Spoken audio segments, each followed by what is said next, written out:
Stodal îți prezintă emisiunea Cunoaște, visează, iubește.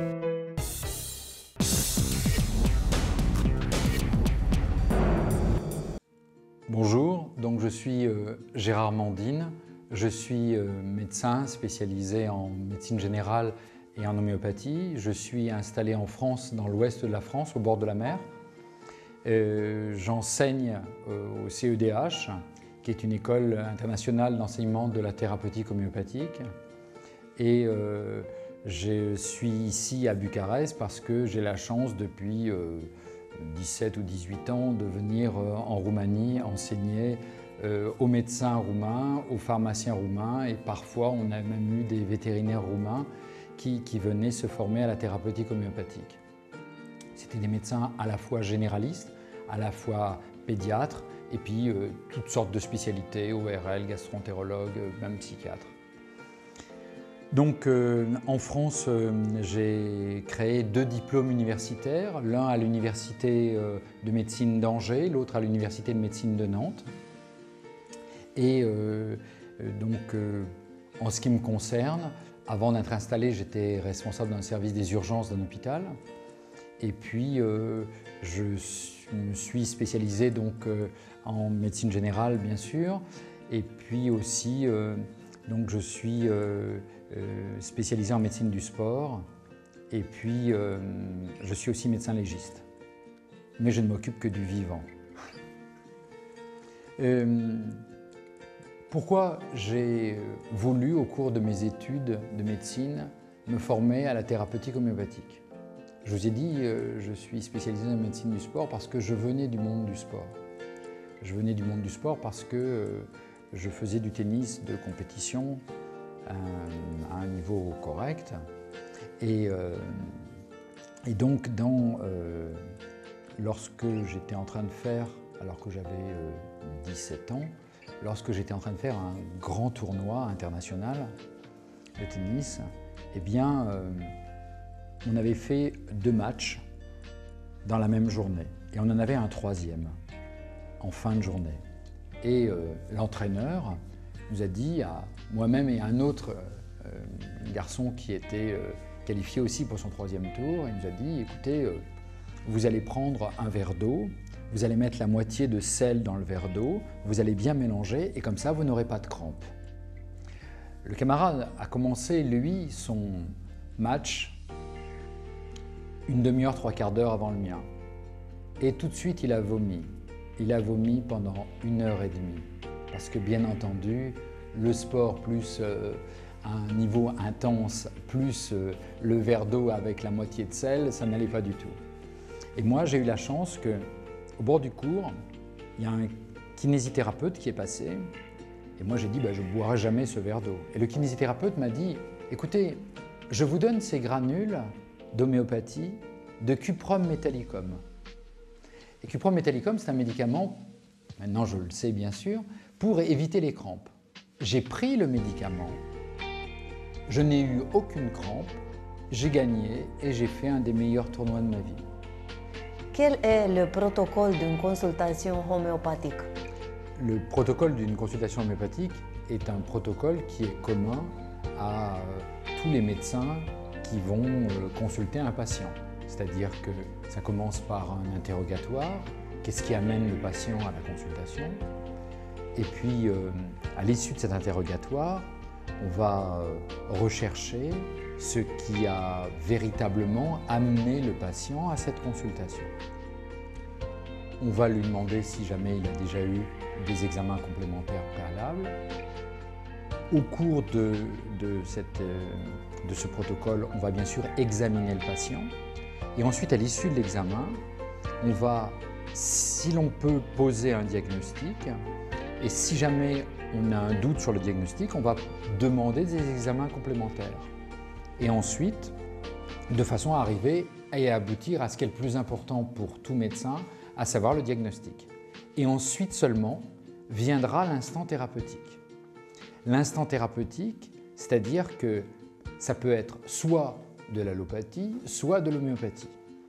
Plus on a une connaissance importante en homéopathie, plus on va pouvoir utiliser la thérapeutique homéopathique. à la fois pour des pathologies qui vont être aiguës ou à la fois pour des pathologies qui seront chroniques.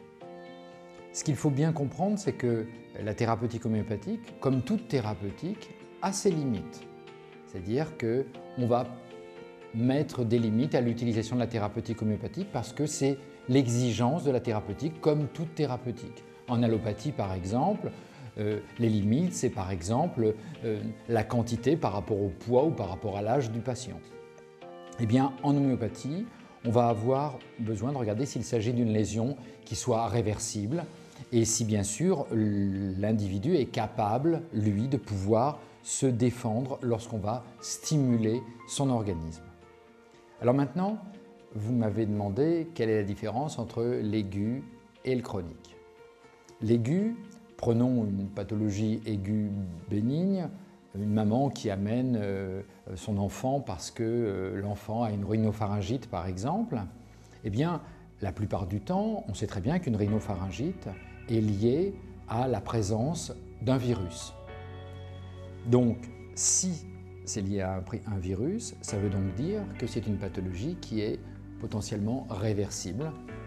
Donc on va pouvoir à ce moment-là utiliser la thérapeutique homéopathique.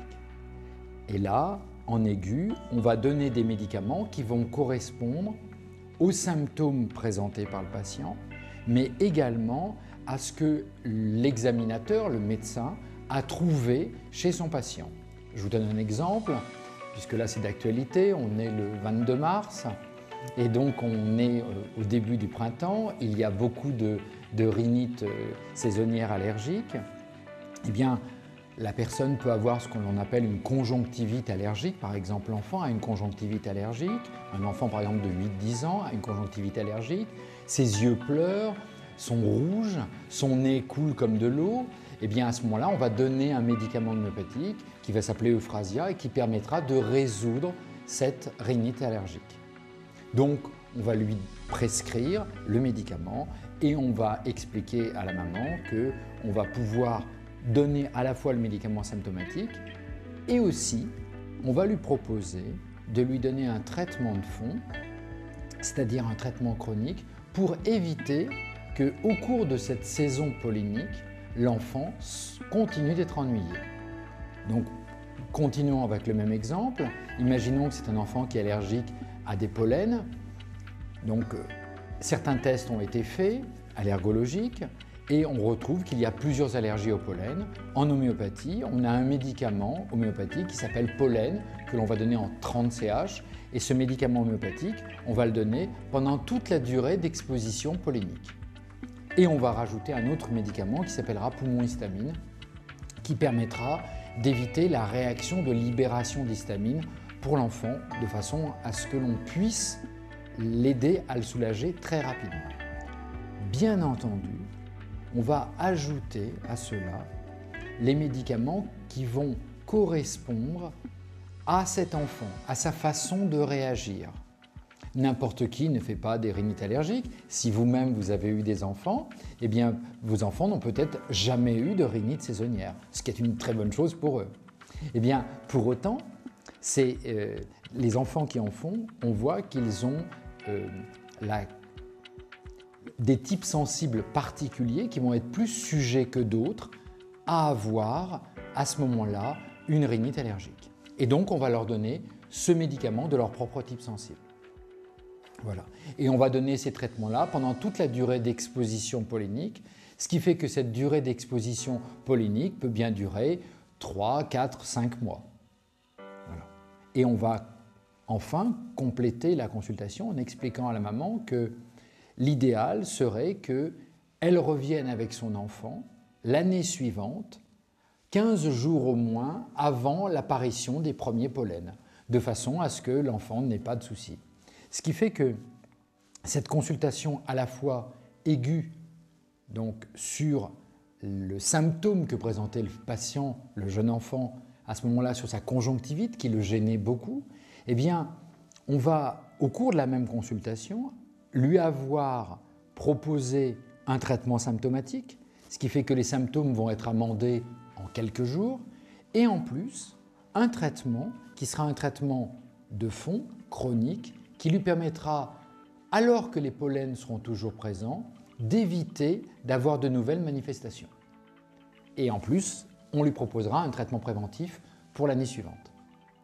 Est-il nécessaire une évaluation de l'état de santé du patient par une set d'analyse? Alors, toujours, parce que le médecin, quel est l'acte essentiel d'un médecin? En dehors de toute thérapeutique, l'acte essentiel d'un médecin, c'est d'arriver au diagnostic. Ce qui compte, c'est de poser le diagnostic. Et le diagnostic va être posé par l'interrogatoire, par l'examen clinique, mais aussi par les examens complémentaires. Et si des examens complémentaires sont nécessaires, bien entendu, il faut que le médecin le prescrive pour arriver au diagnostic. Et l'instant thérapeutique ne vient qu'ensuite. Parce que c'est ça, la médecine. La médecine, ce n'est pas une science exacte, c'est une science expérimentale. Qu'est-ce que ça signifie? Ça veut dire que de temps en temps, on entend parler qu'un protocole a été changé. Je vous donne un ordre d'idée.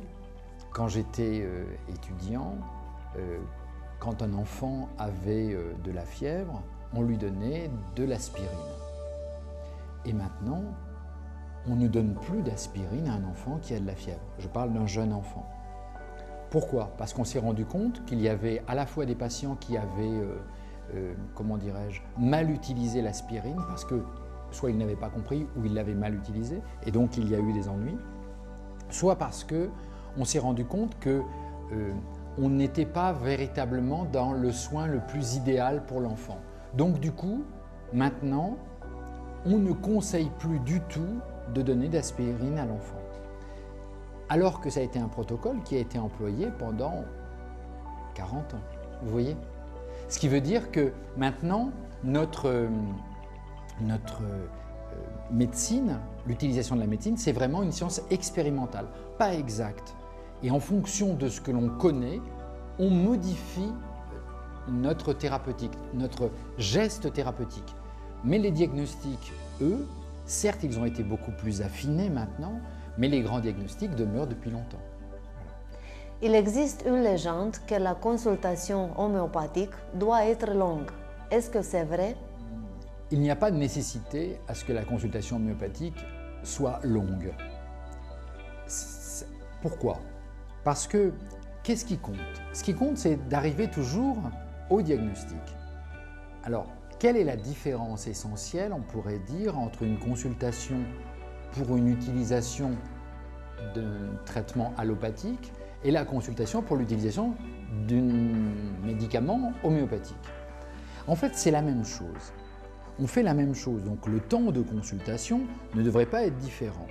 Sauf que on va utiliser ce que le patient va nous exprimer sur sa propre réaction par rapport à la maladie qu'il touche, alors qu'en allopathie, on n'en aura pas besoin. Je vous donne un exemple. Prenons toujours votre enfant. Votre enfant a de la fièvre. Il a de la fièvre. Imaginons, vous avez deux enfants qui ont le même virus et qui ont tous les deux de la fièvre. Il y en a un qui vous dit « Maman, remets-moi la couette sur moi parce que j'ai vraiment très froid. » Tous les deux ont 40. Mais il y en a un qui a besoin de sa couette sur lui. Et l'autre, au contraire, dit « Maman, j'ai trop chaud, enlève-moi la couette, ça ne va pas du tout, j'ai trop chaud. » Donc on voit bien que le même virus a pu toucher vos deux enfants et pour autant, leur réaction individuelle est différente. Ce qui signifie que si on est en allopathie, si on donne un traitement allopathique, je vais donner aux deux enfants du paracétamol. Parce qu'on va essayer de faire chuter la fièvre, parce qu'on les regarde, on fait l'examen, et pour l'instant, en dehors de la fièvre, imaginons, on n'a que le symptôme fièvre. Donc je vais donner du paracétamol. En homéopathie, on va utiliser des médicaments homéopathiques qui vont tenir compte du fait que l'enfant a besoin, est amélioré par la chaleur ou n'est pas amélioré par la chaleur. Et donc on va donner deux médicaments qui vont être différents.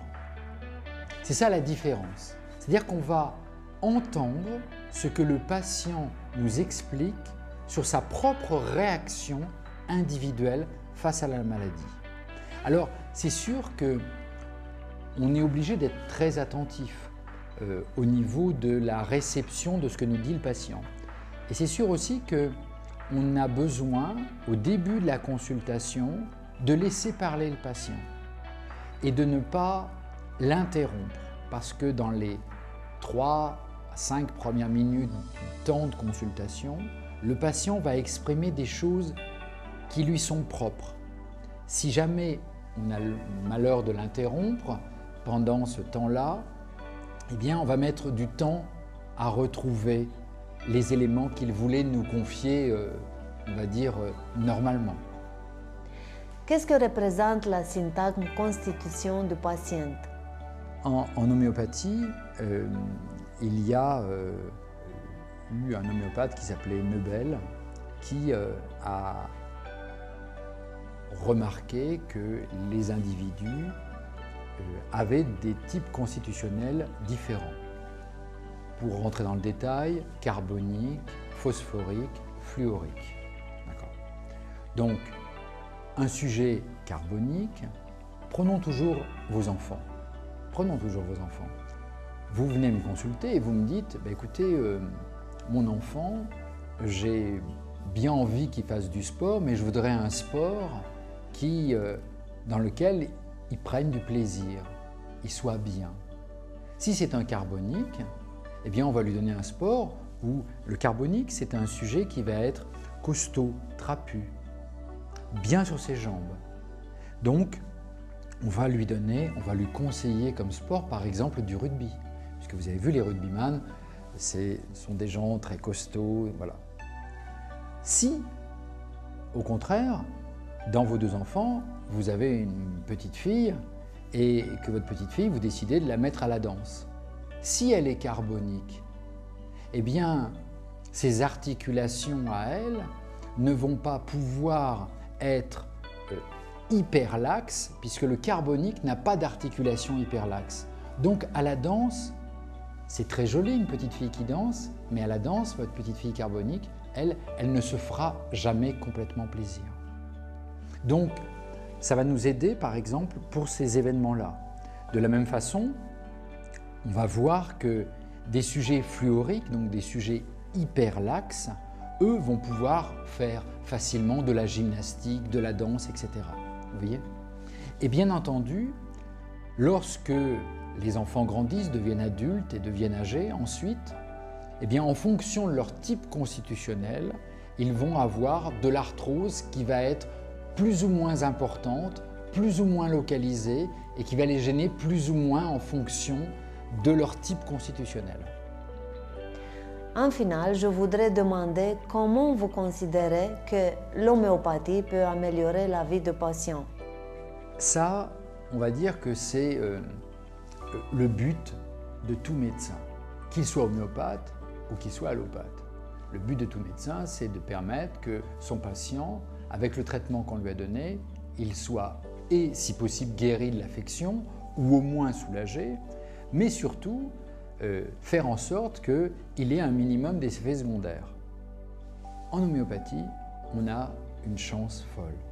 Nous n'avons pas d'effets secondaires avec la thérapeutique homéopathique. Ça veut dire que le patient, on va essayer de l'amener à un état d'équilibre pour que, à la fois, dans l'exemple du rhume des foins de tout à l'heure, eh bien, il n'ait plus de rhume des foins, mais qu'en plus, il se sente bien. Donc, la thérapeutique homéopathique, dans son utilisation, on va pouvoir proposer au patient d'essayer d'atteindre son état d'équilibre.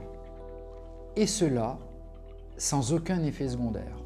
C'est-à-dire que la différence essentielle entre la thérapeutique allopathique, qui est indispensable, et la thérapeutique homéopathique, si dans une pathologie donnée, on peut donner l'un ou l'autre, on va privilégier la thérapeutique homéopathique parce qu'elle ne va pas avoir d'effet secondaire sur le patient.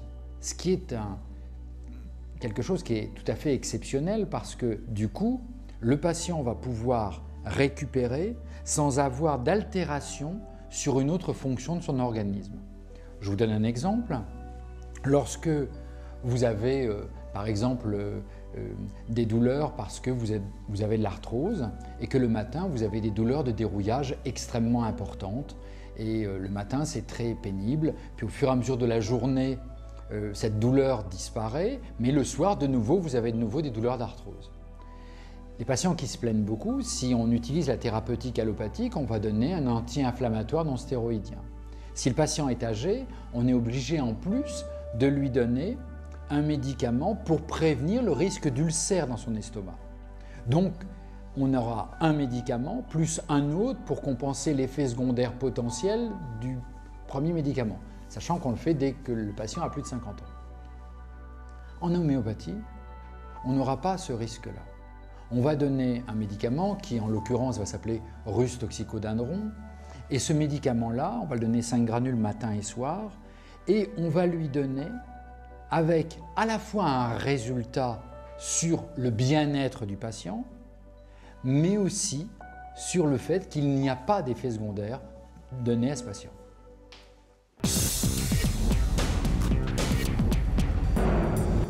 Stodal ți-a prezentat emisiunea Cunoaște, visează, iubește.